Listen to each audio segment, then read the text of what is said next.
Hello, you're watching World Talks on TVP World. My name is Sasha Farbach. Russia may never achieve militarily the goals it is demanding in negotiations. That's according to U.S. Secretary of State Marco Rubio. That assessment comes as Ukraine's deep strike drone campaign is reported to be hitting targets far inside Russia, including a major oil terminal in St. Petersburg on Wednesday. While Western officials describe rising pressure on Moscow's war economy and battlefield losses, at the same time, diplomatic momentum is shifting in Europe, with Hungary now moving toward lifting its veto on opening EU accession talks with Ukraine after a breakthrough on minority rights. We now speak with Mykyta Poturaiev, Vice President of the Parliamentary Assembly of the Organization for Security and Cooperation in Europe. Good to have you with us. Welcome. Hello.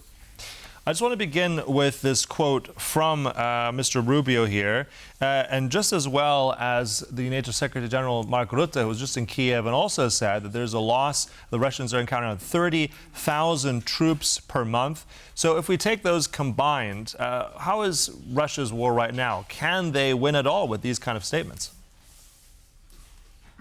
Well, I don't know what about Russians. I don't know what is happening now in Kremlin. But what we know about Frontline is that it is stabilized, and we have only very few parts of Frontline where our forces feel very strong pressure from Russian army. But our tactics and strategy based on mass using of different types of drones brings visible fruits in all aspects, from deep strikes to Russian oil refinery plants, middle strikes against their logistic and close strikes, FPV drones and other types which are working directly on Frontline. So we sure, as we say it constantly since even end of 2024, that strengthening pressure on all directions, from pure military, what Ukrainian army is doing with the help of European allies, first of all, plus sanction pressure. Really, these are real things that can bring Kremlin to the table of real negotiations. So we hope that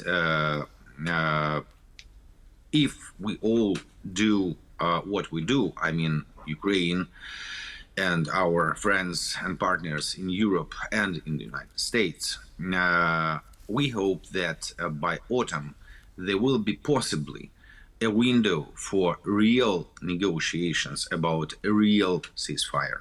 Mm-hmm. You're saying right now, and listening to that, pressure being the operative word, and we've just seen that also on Wednesday, yesterday, those deep strikes in St. Petersburg as well. So that pressure bearing down on Russia. Now, even as we've just talked about, Marco Rubio saying, what the Russians want, they can't have.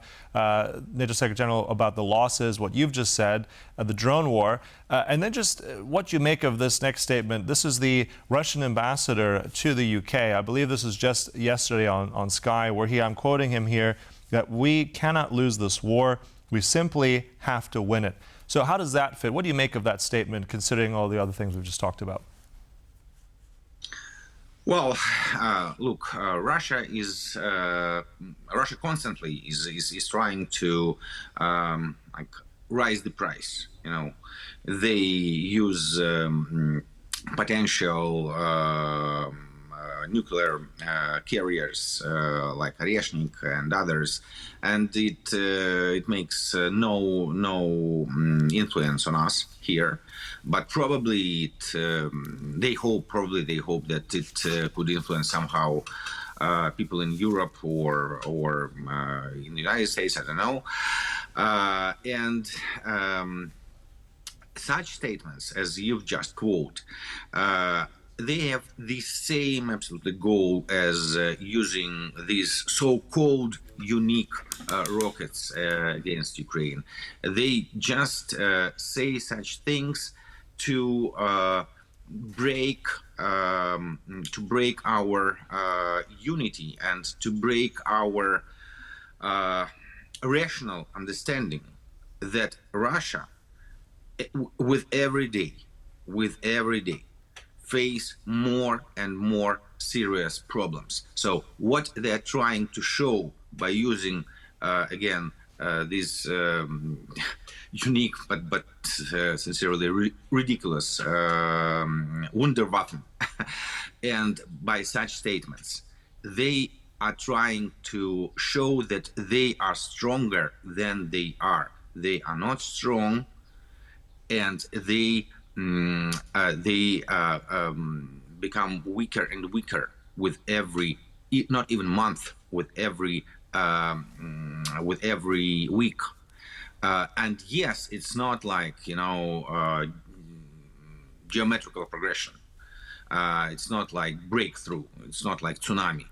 But people who are clever enough there, first of all, from economical block of their government, financial, their national bank, they understood that the day will come, and this day will be the day of collapse of financial and economical system. Mm-hmm. And we know, and there were a lot of publications in Europe also, I read them, that such people, they already openly say about this possible disaster to Putin.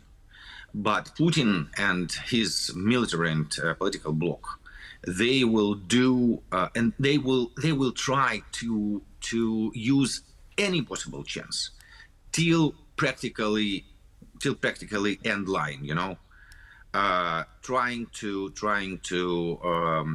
sell to all of us absolutely false picture of Russian power, which is lost. Which is lost on war front, on economical front, technological front, and financial front. Yeah, and speaking about that image, those pictures, we're seeing that on the screen now with St. Petersburg, flames and smoke there. This is the oil depots that were hit by the Ukrainians on Wednesday. So as you said, it's hard to ignore that and the symbolism of that, but also I think more than symbolism. But at the same time, you mentioned this earlier about with Western partners, Ukraine holding the line, making those gains, holding strong. I'm wondering what you make of this military package that's been announced by the United States, $400 million, I believe, this U.S. aid package. We have a quote also from Mr. Rubio saying very much that, I'm going to paraphrase here, it's simply a matter of moving through the agency process. I think we'll have some news on that fairly soon. So how significant is that aid package right now? What do you make of the Secretary's words there? Well, it's a very positive signal, and let's wait for concrete results.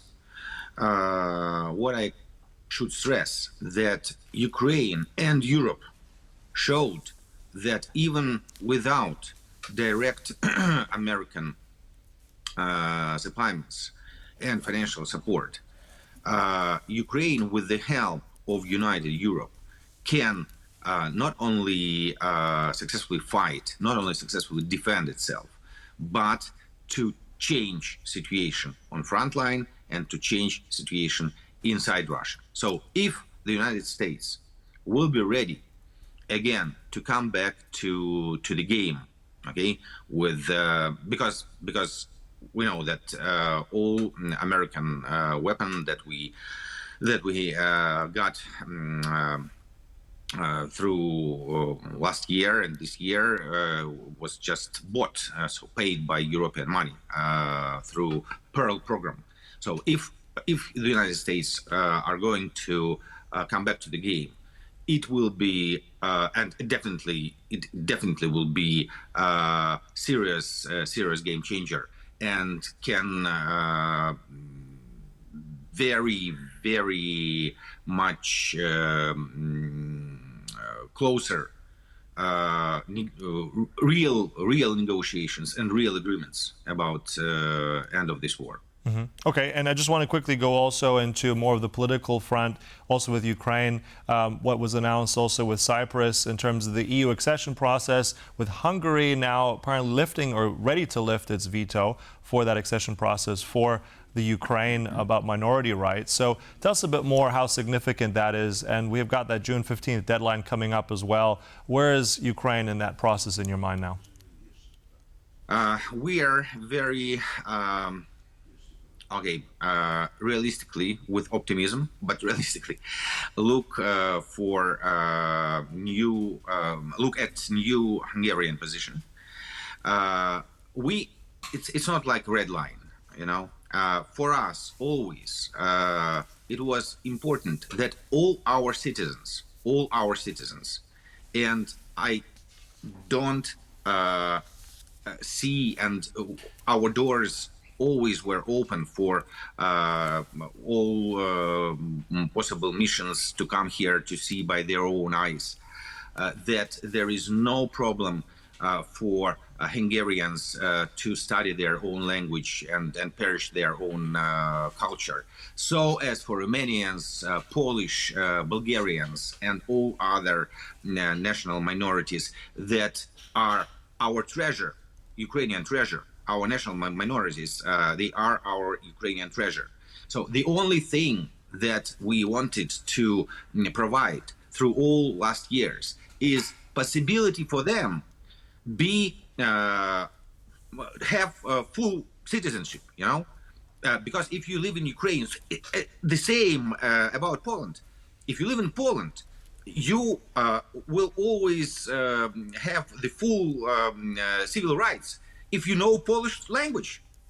It's normal. So if you live in Ukraine, you won't have access to a lot of state services, other services, cultural services, if you don't know Ukrainian. So the only goal of our policy was, two goals again: to protect, and to provide all possibilities for national minorities to know their own languages and not to forget about their own cultures.